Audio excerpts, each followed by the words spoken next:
Halo Sobatin, Assalamualaikum. Kita ketemu lagi dengan Coffee Times, yaitu obrolan santai tentang topik-topik yang menarik di seputar Probolinggo. Masih seputar BUMDes, saat ini kami berada di salah satu badan usaha milik desa atau BUMDes, masih di Kecamatan Leces, tepatnya di Desa Celara. Di Desa Celara ada sebuah BUMDes yang dikelola oleh badan usaha milik desa atau BUMDes tersebut dengan menyajikan view yang cukup menarik, memanfaatkan tanah desa dan juga view dari tol, namanya Cafe Nyantol. Dan masih tetap bersama dengan staf Kemendes PDTT Republik Indonesia, Mas Malik Karamain, dan juga Bapak Kepala Desa dari Desa Celara ya Pak ya? Ya, Pak Imam. Pak Imam. Ya, Mas Malik, tadi kita sudah bertemu dengan pemuda kreatif, inovatif, dan juga pemuda pelopor dari Kabupaten Probolinggo yang mengelola BUMDes di Desa Tigasan Wetan, masih di Kecamatan Leces. Dan saat ini kita berada di Cafe Nyantol. Di Cafe Nyantol ini dikelola oleh BUMDes yang ditangani langsung oleh kepala desanya ini Pak Imam. Nah, kan banyak sekali sebenarnya ya potensi di desa, utamanya di Kabupaten Probolinggo yang sudah mulai muncul. Ya, ini sebetulnya mimpi kita ya.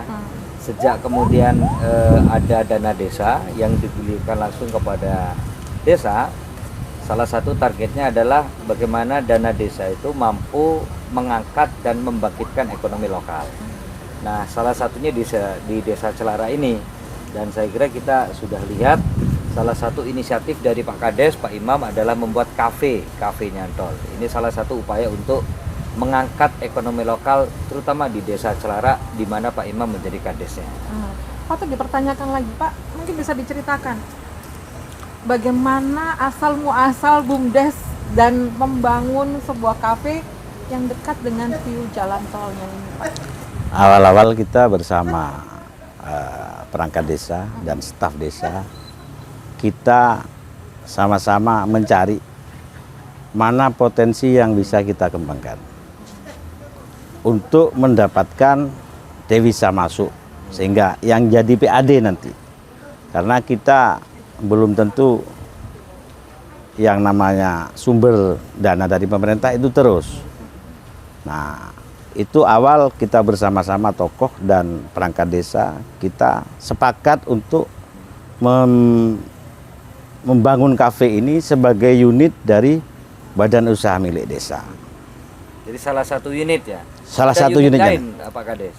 Unit lain kita pengembangan tanaman hortikultura untuk pemanfaatan lahan pekarangan, sehingga lahan pekarangan juga muncul jadi lahan produktif dengan polybag, pakai polybag. Udah jalan Pak Kades? Sudah jalan. Sudah menghasilkan? Sudah menghasilkan. Sudah menghasilkan. Itu Ya. hortikulturanya berupa apa saja tuh Pak?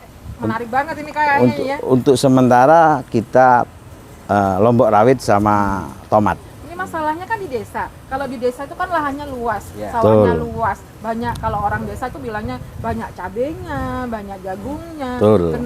Kenapa ada hortikultura gitu loh Pak? Ya, karena itu nanti akan menjadi sumber penghasilan baru dan bisa menciptakan lapangan pekerjaan baru bagi ibu-ibu yang biasanya cuman di dapur. Nah, dia bisa nyiram, bisa juga mendapatkan penghasilan dari berdiam diri di rumah itu. Kalau konsep kafe ini, kita ini salah satu embrio awal. Ini kafe ini, titik ini nanti akan kita tembuskan ke 2 sungai sekunder, nanti yang akan jadi wisata air tawarnya, dan akan tembus ke Jalan Nasional 2 lewat tengah sawah. Nah, di sawah-sawah itu nanti kita ada saung-saung kalau orang mau istirahat atau apa di situ. Kita Jadi ini masih berkembang Pak Kades? Ya, masih. Nah, konsep besarnya Celara harus jadi desa pertanian wisata, desa wisata pertanian yang terintegrasi itu. Wah, ini konsep yang menarik. besarnya. Wisata pertanian. Ya. Terintegrasi, Pak. Kira-kira tahun berapa itu ambisi wisata pertanian itu bisa tercapai? Yang jelas kita sudah apa? Gambarannya, embrionya sudah kita bikin, sudah ada. Jadi tinggal pengembangan itu juga harus serasi atau selaras dengan kesadaran warga. Itu yang terpenting, karena ini bukan milik pribadi, ini milik masyarakat Desa Celara. Ini yang masih kita benar-benar tanamkan untuk merubah mindset, pola pikir warga, sehingga apa, kegotong royongan dalam warga itu ada. Itu. Ini yang desain siapa Pak Kades? Saya sendiri. Yang ngelola? Yang ngelola BUMDes. BUMDes ya. Ya. BUMDesnya bukan Pak Kades ya? Ketua BUMDesnya, jelas bukan, enggak boleh. Nggak boleh. Siapa Ya. tahu gitu ya. Ya. Tapi siapa tahu boleh gitu ya Pak ya. Jadi dikelola Pak Kades gitu. Nah, kan tatanan ini juga menggambarkan, anggaplah sejarah perjalanannya. Ini cuman saya yang tahu. Ini rumah Sulawesi, Iya. Jeneponto. Yang sebelah itu Lombok. Yang di atas itu rumah Papua. Iya. Yang ini rumah Toraja. Sama Toraja. Ya. Macam ya. Indonesia ya. Iya, karena tempat-tempat itu sudah pernah saya kunjungi. Oh gitu. Ya. Jadi idenya dari sana. Dari sana. Jadi kalau kita kesini serasa di Papua, Iya. serasa di Sulawesi, Betul, begitu. betul, betul. Toraja, gitu. Karena yang garap memang orang lain, cuma konsepnya saya. Kalau boleh tahu nih Pak, Cafe Nyantol ini benar kan? Tadi yang saya sampaikan bahwa Ya. berada di tanah desa. Tanah khas desa. Luasnya Desa. berapa sih Pak? Kok panjang banget rasanya? Kalau sampai tembus di jalan raya, di pinggir jalan itu ada tanah khas desa, luasannya 2 hektar 600. Karena Iya. ini berarti. Iya, lain yang ada di tengah. Ini yang ada di Nah, iya, total kalau tanah khas desa Celara itu sekitar 11 hektar. 11 hektar. 11 hektar. Itu yang akan dijadikan tadi wisata pertanian Betul. integrasi gitu. Kira-kira apa pertanyaannya apa Pak Kades? Untuk dataran rendah di Celara, yang ideal itu memang hortikultura. Hortikultura ya. Hortikultura semusim. Semusim, Hortikultura semusim, ya. Misalnya cabai, Cabai, bawang merah, lombok. lombok. Cabai apa lombok? Pak? Ah, lombok besar. Lombok maksudnya. besar. Iya. Oh, cabai besar, Cabai besar. rawit. Iya. Nah, Pak Kades, balik lagi ke Cafe Nyantol ini. Ini awal bikinnya sampai kemudian jadi begini. Ini sumber dananya dari mana Pak Kades? Dari dana penyertaan yang dianggarkan ke BUMDes. Oh, dari dana desa. Dari dana desa. Ya, dari Berapa dana jumlahnya, desa. Pak Kades? Yang ini udah tahun keberapa ini? Ini tahun ketiga. Tahun ketiga ya. Tahun ketiga. Jadi totalnya itu sekitar 291 juta. Oke. Ya. 291 juta. Ya. 3 tahun berjalan. Ya, Sudah ada berapa karyawan?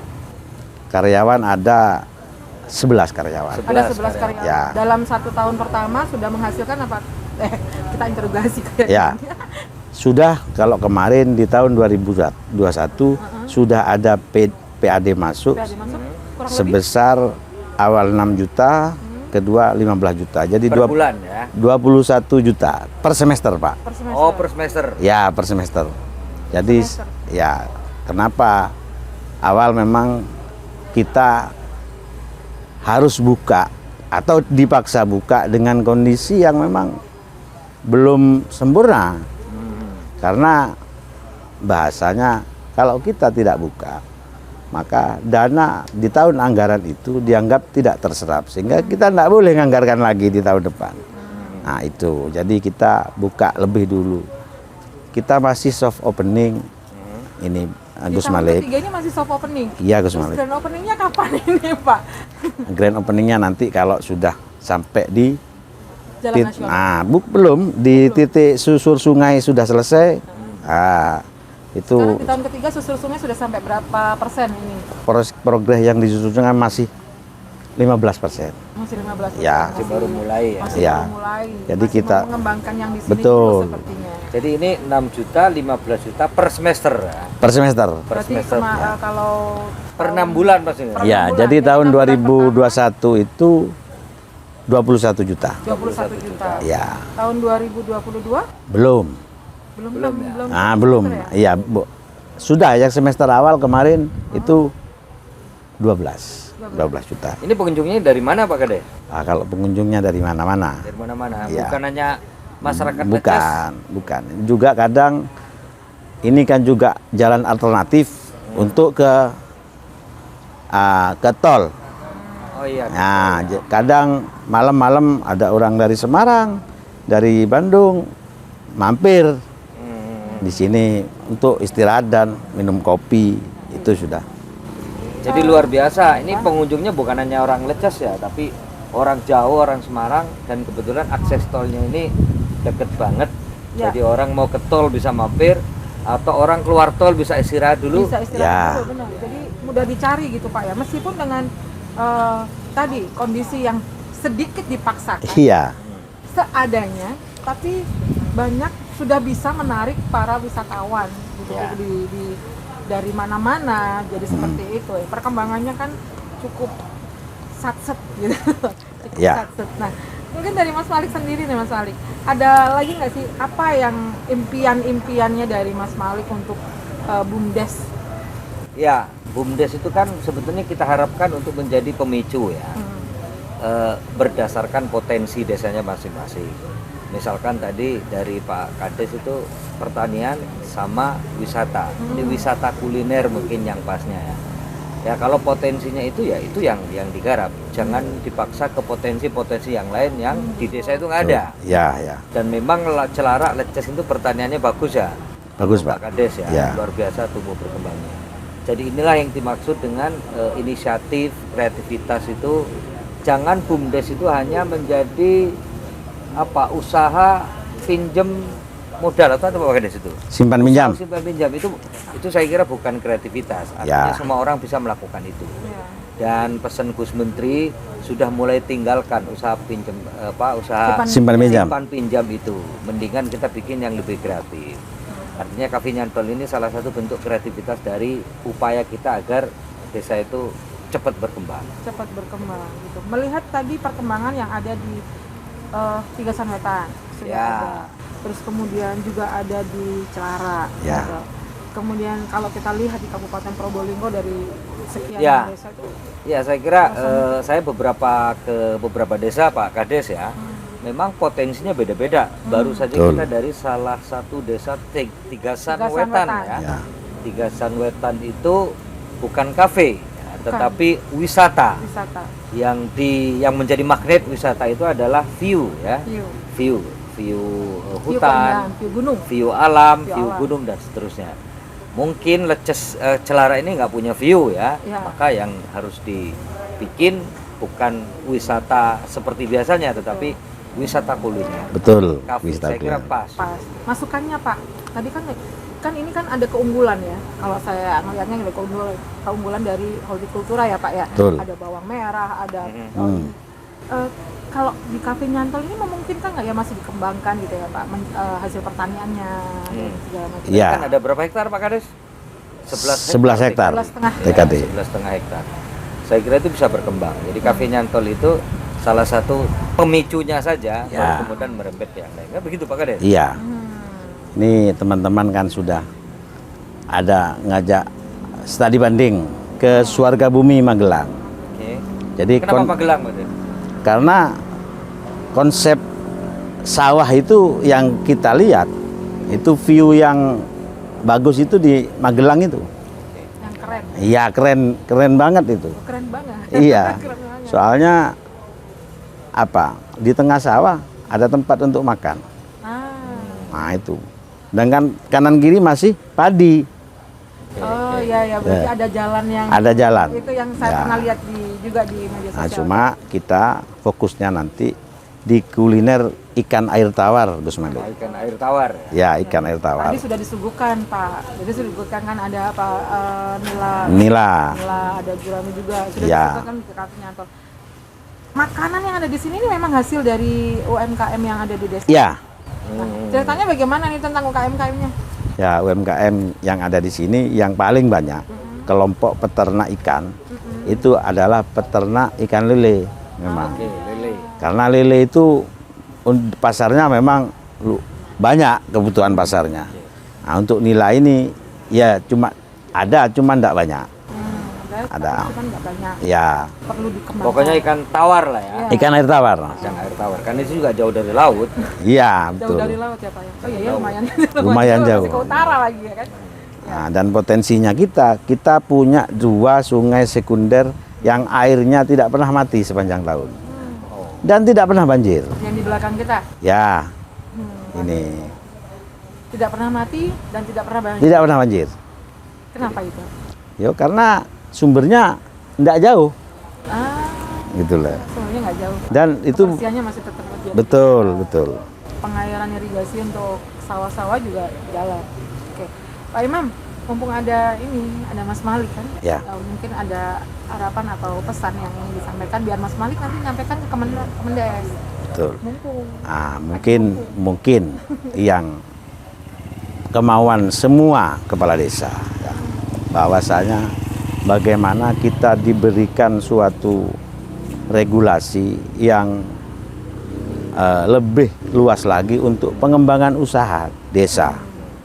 Jangan cuma terpatri pada kegiatan-kegiatan fisik saja. Jadi kita bolehlah mungkin 50% untuk penyertaan BUMDes. Begitu. 50% ya. Ya. Nggak tanggung-tanggung Pak. Besar Pak. Langsung Ini dana desanya berapa Pak Kades? Dana desa Celara ini tidak sampai 1 miliar. Oh, tidak sampai 1 miliar. Ya, 963. Lumayan. Ya. banyak. Dengan kapasitas Kecil penduduk sebetulnya dibanding Betul. yang lainnya. desa lain. Dengan ya. Kecil. jumlah penduduk berapa dulu? Jumlah penduduk sini Kurang lebihnya kurang lebih 3.200. 3.200. Ya. Kalau dari kembali lagi ke dana desa tadi, kalau misalnya permintaannya Pak Imam 50%-nya untuk itu, terus bagaimana dengan infrastruktur fisik Pak yang masih belum rata ya? Sebenarnya kalau kita mau menganalisa dari sejak DD ini, nah, program DD ini Pak Jokowi, mungkin saya belum jadi kepala desa 2015 Pak ya. Ya. Harusnya infrastruktur desa sudah selesai. Paling tidak 80% selesai gitu. Selesai ya. Selesai. Berarti sekarang di Celara sudah selesai? Ya, Sudah selesai? sudah Jalannya sudah bagus? sudah bagus. Fisik-fisik yang lain juga sudah bagus? Ya, cuman ada beberapa saluran air yang dulu mati, Mas Malik. Saluran buang. Sehingga ada beberapa petak sawah di blok Kerajaan 2 itu tidak punya pembuangan air. Karena dulu ditutup di Buntu. Ya, jadi kita harus buat lagi saluran. Buat saluran pembuangan? Iya, Oke. ya. Bisa nggak sih Pak? Ya, jadi memang apa ya? 50% loh. Ya, sebetulnya dana desa itu kan tidak cukup ya Pak Imam ya. Ya, Apalagi kalau dihitung dari pembangunan pemberdayaan masyarakat, Betul. kemudian pembangunan yang sifatnya fisik ya. Tuh. Karena selain bangun juga maintenance-nya. Ya. Makanya kita berharap ada sinergi lah begitu. Satu dari Pemkab lewat kekuatan APBD-nya, yang kedua dana desa. Ya. Yakin kalau kemudian sinergi Pak, jadi dana desa dengan kewenangan yang dimiliki Pak Imam, fisiknya, pemberdayaan masyarakatnya saya kira akan selesai kalau itu dipadu atau di supporting oleh ya, APBD. akan tercover semuanya. Akan tercover semuanya. Jadi ya kuncinya bersama-sama, nggak bisa hanya mengandalkan dana desa, apalagi cuma 900 juta. Ya. Ya. Tapi bahwa itu menjadi modal Pak Kades ya, Betul. itu menjadi kekuatan meskipun tidak cukup, itu saya kira penting. Nah, karena itu Kemendes juga berusaha memfasilitasi Pak Kades ya. Kemarin kita di Probolinggo ngasih bantuan ada 20 BUMDes, kita kasih modal. Kemudian ada 2 desa Sapi Kerep sama Gili itu mendapatkan bantuan sarpras untuk wisata. Itu lumayan besar itu, 300 jutaan kalau tidak salah. Nah, nanti pasti makanya saya akan mencoba melihat kira-kira ini desa kan banyak 325 desa. Ya, betul. Kita cek ini desa yang serius mengembangkan potensinya apa. Nah, salah satu Celara ini kan kreatif dan serius, Pak. Ya ada desa-desa lain yang mungkin nggak ngerti, nggak Hanya paham berhenti ini di potensinya kreatif apa. Ya. Jadi kreatif aja, gitu, tapi tidak Jadi mengembangkan. kita lihat kreativitasnya dulu, kita lihat potensinya, baru kemudian supporting baik dari pemerintah pusat lewat Kemendes, kemudian dari Pemprov, dan yang terpenting dari Pemkab itu saya kira harus masuk juga ke sini untuk membackup pembangunan di desa. Karena semua program Pemkab itu ya tempatnya di desa kan? Betul. Ya. Betul. Tapi ada dana yang mungkin dikelola secara mandiri oleh desa. Misalkan Pemkab bisa memberikan bantuan keuangan Pak Kades ya. Tapi untuk apa bantuan keuangan itu kita serahkan ke Pak Kades. Sumber duitnya itu dari APBD. APBD. Itu bisa. Ya. Ya, Mas Malik, kalau mungkin bisa disampaikan ini ya di akhir kita ngobrol-ngobrol santai seperti ini kepada para pengelola BUMDes utamanya ya di desa-desa ya, ada harapan apa yang mungkin bisa disampaikan sehingga contoh yang kita berikan seperti saat ini itu bisa memacu BUMDes lain untuk terus kreatif dan terus memajukan usaha kreatifnya. Ya, saya kira begini ya. Pertama, Probolinggo itu punya potensi banyak banget dan sangat bervariasi. Banyak, mulai dari wisata, kemudian kafe, kemudian pantai, kemudian pertanian dan seterusnya. Bahkan sembako itu juga ada di Probolinggo. Artinya ini harus ditangkap oleh Pak Kades dengan cara satu membentuk BUMDes. Yang kedua, tolong direktur BUMDesnya itu orang-orang yang memang punya karakter entrepreneur Ya, gitu. kompeten. Kemudian punya karakter entrepreneur. Jangan kemudian asal ngangkat direktur BUMDes. Mohon maaf, yang tidak punya pengalaman usaha juga agak berat. Berat buat BUMDesnya juga buat berat Kadesnya. Toh nanti dana desa itu bisa disisihkan sekian persen untuk menjadi modal awalnya BUMDes itu. Makanya sekali lagi kita sebetulnya punya data di Kemendes tentang semua desa di Indonesia. Data itu salah satunya adalah potensi pertaniannya apa, kemudian potensi wisatanya apa, kita punya di Kemendes itu. Nanti kita sampaikan ke Pak Kades, kira-kira Pak Kades dengan melihat potensi luas wilayah sampai yang miliki, mungkin coba inisiatif bikin entah wisata atau pertanian seperti itu. Itu ada semua. Tinggal kita fasilitasi. Baik, Pak Imam, saya kelupaan untuk bertanya. Ya. Sudah berbadan usaha apa belum nih? Nah itu Sudah. Sudah. Sudah ya? Alhamdulillah sudah. Sudah Dari- termasuk 50 ya Pak ya? Dari Kemenkumham itu. Ya. Sudah. Kan? Sudah Nanti termasuk kalau 50. sudah tahun depan bisa diusulkan. Berarti bisa Bisa diusulkan untuk dapat mendapatkan bantuan yang 20 itu. Pak. Iya. Nah, senang Kita nggak sih? coba. Ya senang. Senang. Karena memang begini. Sebelum kemarin saya sampaikan ke pengurus, sebelum ada izin Kemenkumham, jangan buka. Oh. Saya bilang begitu. Jadi diurus perizinannya dulu. Betul. Di sini baru Iya. didirikan. Kenapa seperti itu inisiatifnya? Ya karena kalau sudah ada izin dari Kemenkumham, kita berarti tidak main-main. Ini kita serius begitu. Kan banyak ya Pak Dan ya itu bisa kerjasama dengan apa? Jadi BUMDes itu bisa bekerja sama dengan pemerintah, bisa dengan pihak BUMN Ah. atau BUMD, Ya. atau dia bisa bekerja sama dengan swasta murni. Ya. Itu bisa Betul. semua. Ya karena sudah berbadan usaha itu ya Pak. Iya, ya? berbadan hukum. Badan hukum itu dan punya aset, dan aset itu menjadi semacam bukan jaminan tetapi kira-kira biasanya saham. Saham. Betul. Kerjasama dengan swasta butuh apa? Oke, lahannya kita punya, kemudian unit usahanya swasta nanti dirembuk sama. Jadi itu kuncinya harus badan hukum, Harus berbadan hukum. harus berbadan hukum. Sementara ini sudah berbadan hukum, sudah pernah kerjasama dengan siapa saja nih? Kalau terkait dengan Kerjasama. ya kerjasama ini dengan BNI kemarin. Oh dengan BNI. Ya. Sudah ditangani Pak. Berarti ini sudah cukup mandiri Pak. Makanya. Ya, Ini soalnya kadesnya lumayan intelektual. Jadi usulan, ide, gagasan itu keluar. Iya. Jadi diterima gitu ya. Akhirnya keluar semua. Sudah BNI. CSR? CSR belum. Sementara kita masih dalam wacana itu dengan CSR dari perusahaan Jepang yang ada di Indonesia. Itu. Wah, Jepang jauh banget. Dari Jepang loh Pak. Ya.